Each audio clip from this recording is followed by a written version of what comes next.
Good morning मित्रमंडळ सगळ्यांना. Good morning.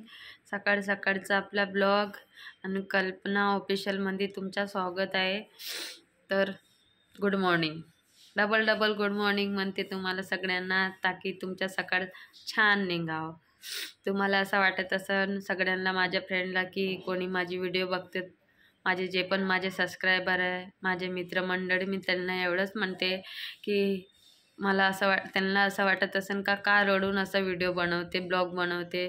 पण मी याच्यासाठी ब्लॉग बनवते, दादांना सगळ्यांना म्हणते की जे दुःख असते ते तुमच्यासोबत मी शेअर करते, तर माझं मन हलकं होते. कारण की माझ्यासारखं दुःख नाही इतकं कोणीच नसन भोगलं. माझ्या ठिकाणी जर कोणी मुलगी असती ना, तर आत्महत्या केली असती आणि स्वतःला संपून टाकलं असतं. पण मी तसं नाही करत, कारण की माझ्या पाठीमागं 2 मुलं आहे.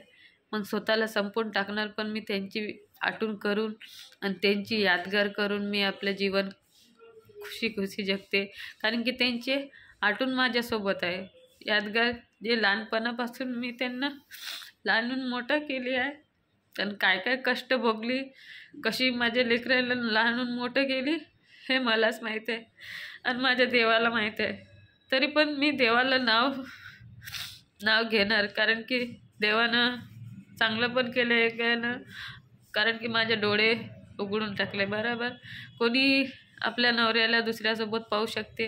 जर मीनं जर तसं केलं असतं, कोणासोबत मीनं जर काही केलं असतं, तर तुम्ही लोक मला म्हणले असते की नाही तुमची गलती आहे. तर बायकोने केली तर तिला जाळून टाकायचं, मारून टाकायचं. आणि नवऱ्याने केलं तर त्याच्यासोबत काय करायचं, नाही का? नवऱ्याने केलं तर चांगलं आहे, कारण की त्यांच्या मायबापाच्या नजरेमध्ये मुलंच चांगलं असते आणि सून वाईट असते, कारण की ते घर सोडून चालली जाते. काय असं कोणाची परिस्थितीमध्ये मजाक उडवते लोक.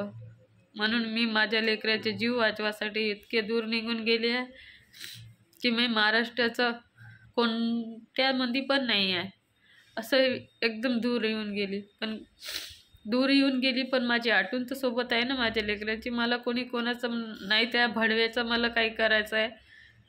पण मला एवढंच आहे की माझे लहान लहान मुलं आहे, बस देव त्यांच्यावर हमेशा खुश राहावं, बस एवढीच विनंती.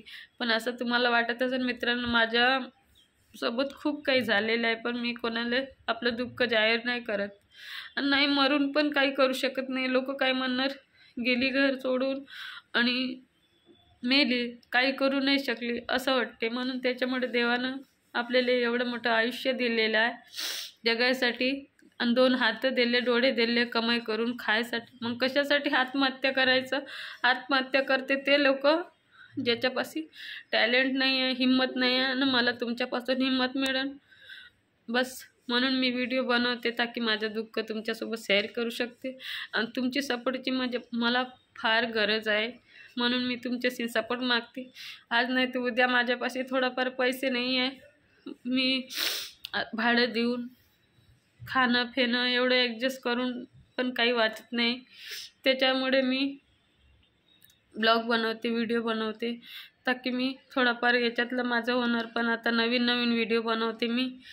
जास्त दिवस नाही झाले मला व्हिडिओ बनवासाठी, पण तरी पण मी हिंमत नाही हारणार. मी मेहनत करणार आणि मेहनतचं फल देव देतेच. आणि तुमची सपोर्ट पण आहे, म्हणून मला घाबरायची काही आवश्यकता नाही. बस म्हणून मी मराठीमध्येच ब्लॉग बनवते. भले मी कुठून पण असेल, पण ह्याच मराठी ब्लॉग बनवत जाईल आणि तुमच्यासोबत गप्पा मारत जाईल. बस माझं मन असंच हलकं होणार ना तुम्हाला पाहून मी जगणार मित्रांनो. म्हणून मला सपोर्ट कर जाओ.